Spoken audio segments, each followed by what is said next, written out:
Praise the lord. అందరికీ దేవుని ప్రశస్త నామమునికి మహిమ కలుగునుగాక.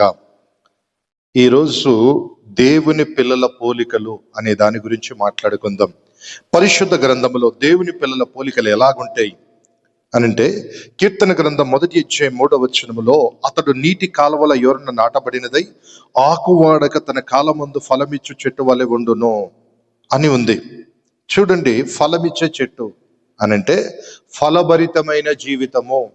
ఫలమిచ్చే చెట్టు అనగా ఫలభరితమైన జీవితము. ఎలాగుంటది ఫలభరితమైన జీవితము అంటే, అతడు నీటి కాలువల యోరున నాటబడినదై ఆకువాడక తన కాలమందు ఫలమిచ్చు చెట్టు వలె ఉంటాడట.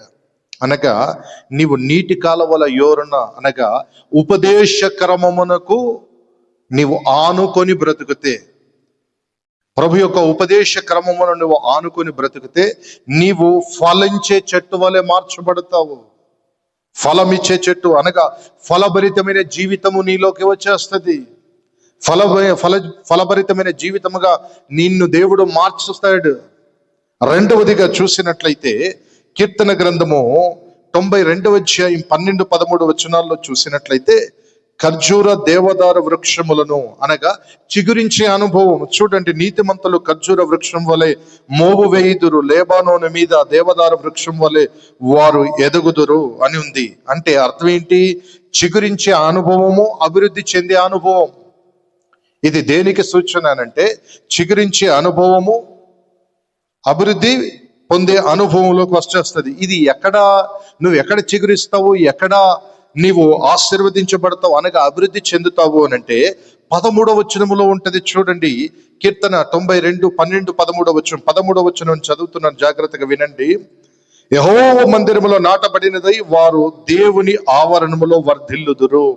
నీవు వర్ధిల్లాలి, నీవు చిగురించే అనుభవంలోకి రావాలి, అభివృద్ధి చెందాలి అనంటే నువ్వు దేవుని మందిరములో నువ్వు నాటబడాలి. దేవునికి స్తోత్రం, హల్లెలూయా. ఇక మూడవది చూడండి, సామెతలు 28:1 చూసినట్లయితే, నీతిమంతుల సింహం వల్ల ధైర్యంగా ఉంటారు. దానికి సాదృశ్యం ఏంటయ్యా అని చెప్పి అంటే, జయ జీవితము ధైర్యమునకు సాదృశ్యము. సింహము అనగా గుర్తుపెట్టుకోండి, జయ జీవితము ధైర్యమునకు సాదృశ్యము. ఎవరు? నీతిమంతులు సింహం వలె ధైర్యముగా ఉంటారట.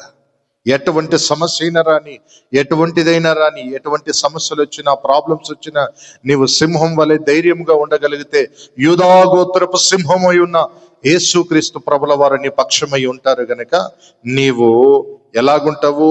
ధైర్యముగా ఉంటావు.